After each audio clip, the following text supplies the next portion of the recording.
অতি চালাকের গলার দড়ি। তবে বাস্তবে এই দড়িটা একটু পড়তে সময় লাগে, কারণ চালাকের উপর আবার টালাক আছে। টালাকটা হচ্ছে আমেরিকা। দর্শক, রাশিয়া ইউক্রেন যুদ্ধের সর্বশেষ আপডেট।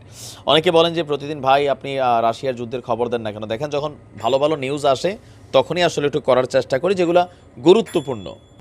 মাত্র পরশুদিন ইউক্রেনীয় সেনাবাহিনীর প্রধান ভ্যালাডিমির ঝালুঝিনিকে ক্ষমতাচ্যুত করেছিল ইউক্রেন প্রেসিডেন্ট জেলেনস্কি।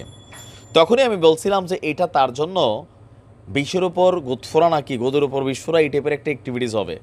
কারণ জেনারেল ঝেলুঝিনি তিনি কিন্তু ইউক্রেন প্রেসিডেন্ট জেলির চেয়ে এই মুহূর্তে তার দেশের জনগণের কাছে জনপ্রিয়। বাট প্রশ্ন হচ্ছে, কিছু কিছু ক্ষেত্রে আমেরিকার সাথে মিত্রতা শত্রুতা যখন তৈরি হয়ে যায়, সেক্ষেত্রে আপনার দেশের জনগণ কি চাইলো ডাজেন্ট ফ্যাক্ট, আমেরিকা যেটা চাইলো সেইটাই এখানে ঘটবে।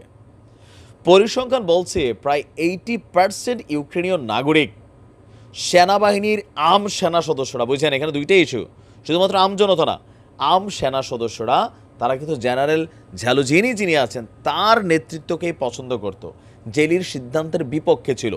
ইভেন মার্কিন গোয়েন্দা তথ্যগুলো বলছে জেনারেল ঝ্যালুঝিনি তিনি চাইলে সেনাবাহিনীর ভিতরে কু ঘটাইয়া জেলিরে খায়া ফেলতে পারত, কিন্তু তিনি সেটা করেন নাই।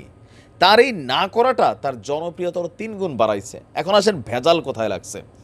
এখন নতুন যে দায়িত্বপ্রাপ্ত সেনাপ্রধান যারা ক্ষমতায় বসাইছে, পাবলিকের একটা চিন্তা কি, বা সেনাবাহিনীর যারা আম সেনা আছে এদের মধ্যে একটা ডিভাইডেশন তৈরি হয়ে গেছে।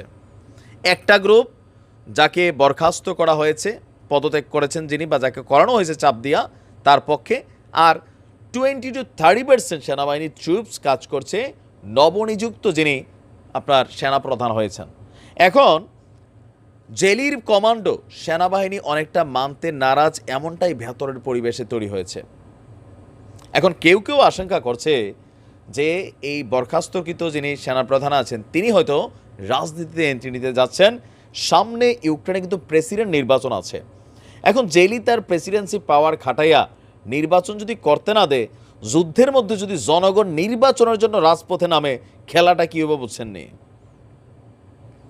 এখন যেই জেনারেল আছে তিনি চাইলে, যারা বিশ্লেষক আছেন তাদের বক্তব্য হচ্ছে বরখাস্তকৃত সেনাপ্রধান তিনি রাজনীতিতে আসার একটা বড় ধরনের আশঙ্কা আছে, যেটা জেলির জন্য ঝামেলা হবে। কারণ কি, তিনি যদি এখন রাজনীতিতে আসেন, স্বাভাবিকভাবে তার যে জনপ্রিয়তা তারে বরখাস্ত করার কারণে আরও বাইরে গেছে। তো ভোট হলে কে পাশ করবে? এই সেনাপ্রধান।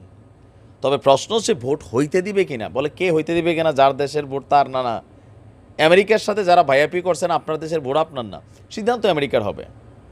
এখন আমেরিকা যদি না চায়, তাহলে এই সেনাবাহিনীর ভিতরেই এমন এমন ঘটনা ঘটানো হবে, টোটাল কন্ট্রোলিং এটা জেলির হাত পর্যন্ত নিয়ে আসা হবে। জনগণ ভোট দেবে, কাউন্ট হবে না। ভোটের দিন পুতিন কাকুতে এমনি মাইরেও দিব, ভোট কেন্দ্র উড়াই দিব, নিজেরা মাইরা পুতিনরে ফাঁসানোরও কিন্তু রেকর্ড জেলিরা আছে। বাট যদি বিষয়টা এরকম হয় যে সামনে নির্বাচনের জন্য ইউক্রেনের জনগণ রাস্তায় নামে, তাহলে জেলি কিন্তু আমসালা দুইটাই হারাইব, প্রেসিডেন্সিও হারাইব নির্বাচনের মাধ্যমে, আর ক্ষমতাচ্যুত হবে। বাট এই বিষয়গুলো ডিপেন্ড করছে, যে প্রথমে বললাম, ব্রেইন আপনার কিন্তু চিন্তা করবে আরেকজন, সে কে? আমেরিকা। দেখা যাক কোন দিকে যায়। বাট জেলির জন্য কিছুটা তো হিতে বিপরীত হয়ে গেছে, সামনে আরও বড় ফাড়া অপেক্ষা করতেছে। ভালো থাকুন, আসসালামু আলাইকুম।